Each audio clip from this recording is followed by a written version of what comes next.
আজি নিযুত মইনা দ্বিতীয় সংস্কৰণৰ অনুদান বিতৰণ অনুষ্ঠান সৰুহজাৰ অৰ্জুন ভোগেশ্বৰ বৰুৱা ক্ৰীড়া প্ৰকল্পত আয়োজন কৰা হৈছে কেন্দ্ৰীয় অনুষ্ঠানৰ নিযুত মইনা দ্বিতীয় সংস্কৰণত অন্তৰ্ভুক্ত হোৱা শিক্ষাৰ্থীক চেক বিতৰণ কৰিব মুখ্যমন্ত্ৰী ডক্টৰ হিমন্ত বিশ্ব শৰ্মাই অনুষ্ঠানত উপস্থিত থাকিব শিক্ষামন্ত্ৰী ডক্টৰ ৰনোজ পেগুসহ কেইবাগৰাকীও বিধায়ক তথা সাংসদ সকলো আহি ইতিমধ্যে উপস্থিত হৈছে নিযুত মইনা আঁচনিৰ জৰিয়তে 2025-26 বৰ্ষত 3,50,265 গৰাকী শিক্ষাৰ্থী উপকৃত হ'ব 2024-25 বৰ্ষত 1,60,000 ছাত্ৰীৰ বাবে মুকলি কৰি দিয়া হৈছিল 133 কোটি টকা আজি কামৰূপ মহানগৰৰ লগতে ৰাজ্যৰ প্ৰতিখন জিলা আৰু সমজিলাৰ সদৰত স্থানীয়ভাৱে নিযুত মইনা দ্বিতীয় সংস্কৰণৰ চেক বিতৰণ কৰিব ৰাজ্য চৰকাৰৰ মন্ত্ৰী বিধায়ক তথা সাংসদসকলে আমি সৰুহজাৰ সেই কাৰ্যসূচীৰ মাজলৈ পোনপটীয়াকৈ লৈ গৈছো য'ত এই মুহূৰ্তত শিক্ষামন্ত্ৰীগৰাকীয়ে ভাষণ প্ৰদান কৰি আছে হায়াৰ সেকেন্ডাৰী আৰু সিনিয়ৰ সেকেন্ডাৰী বিদ্যালয়সমূহ সেই অনুষ্ঠানত উপস্থিত থকা বিশিষ্ট ব্যক্তিসকল আৰু ছাত্ৰ ছাত্ৰী শিক্ষক শিক্ষয়িত্ৰী সকলোকে মোৰ ফালৰ পৰা মই অভিনন্দন জ্ঞাপন কৰিছো মুখ্যমন্ত্ৰী ডক্টৰ হিমন্ত বিশ্ব শৰ্মাৰ নেতৃত্বত এখন চৰকাৰে দায়িত্ব লোৱাৰ পাছত ৰাষ্ট্ৰীয় শিক্ষা নীতি 2020ক প্ৰয়োগ কৰাৰ ক্ষেত্ৰত আমি খৰটকীয়া পদক্ষেপ লৈছিলো আৰু আজি গোটেই ভাৰতবৰ্ষৰ ভিতৰত ৰাষ্ট্ৰীয় শিক্ষা নীতি 2020 প্ৰয়োগ কৰাৰ ক্ষেত্ৰত অসম এখন আগৰণুৱা ৰাজ্য ৰাষ্ট্ৰীয় শিক্ষা নীতিয়ে বিদ্যালয়ক 5+3+3+4 চাৰিটা স্তৰত ভাগ কৰিছে শেষৰ যি চাৰিটা যিটো স্তৰ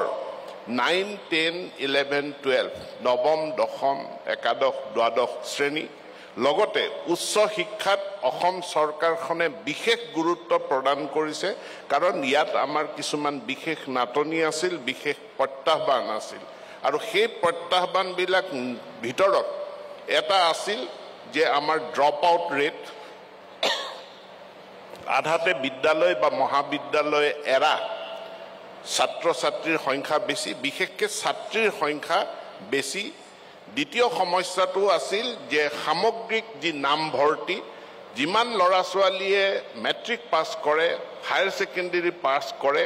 তাৰে সকলোখিনিয়ে উচ্চ শিক্ষাৰ বাবে আগবাঢ়ি নাহে এই সমস্যা সমাধান কৰাৰ কাৰণে মই মাননীয় মুখ্যমন্ত্ৰীক অৱগত কৰিছিলোঁ মহাবিদ্যালয়সমূহত যি হায়াৰ সেকেন্ডাৰী ক্লাছ আছে 11-12 তাক সেকেন্ডাৰী স্কুললৈ হায়াৰ সেকেন্ডাৰী স্কুললৈ অনাৰ প্ৰয়োজনীয়তাৰ কথা মাননীয় মুখ্যমন্ত্ৰীক অৱগত কৰিছিলোঁ আৰু মই আজি মাননীয় মুখ্যমন্ত্ৰীক ধন্যবাদ জনাম যে তেখেতে এটা বছৰৰ পাছতে ঘোষণা কৰিছিলে 2000খন মাধ্যমিক উচ্চ মাধ্যমিক হায়াৰ সেকেন্ডাৰী উচ্চতৰ মাধ্যমিক বিদ্যালয় পুনৰ নিৰ্মাণ কৰা আৰু আজি 4.5 কোটি টকাৰ পৰা 8 কোটি টকা ব্যয় সাপেক্ষে অসমৰ বিভিন্ন প্ৰান্তত আমি এই হায়াৰ সেকেন্ডাৰী বিদ্যালয়সমূহৰ পুনৰ নিৰ্মাণ আৰম্ভ হৈছে সেইবিলাক নিৰ্মাণৰত আছে আৰু যেতিয়া এই 2026তে আমি বহুত 2025-26ত আমি বহু বিদ্যালয়ৰ আমি শুভ উদ্বোধন কৰিম আৰু শুভ উদ্বোধন কৰাৰ পাছত মাধ্যমিক শিক্ষাৰ ক্ষেত্ৰখনৰ এক ব্যাপক পৰিৱৰ্তন আহিব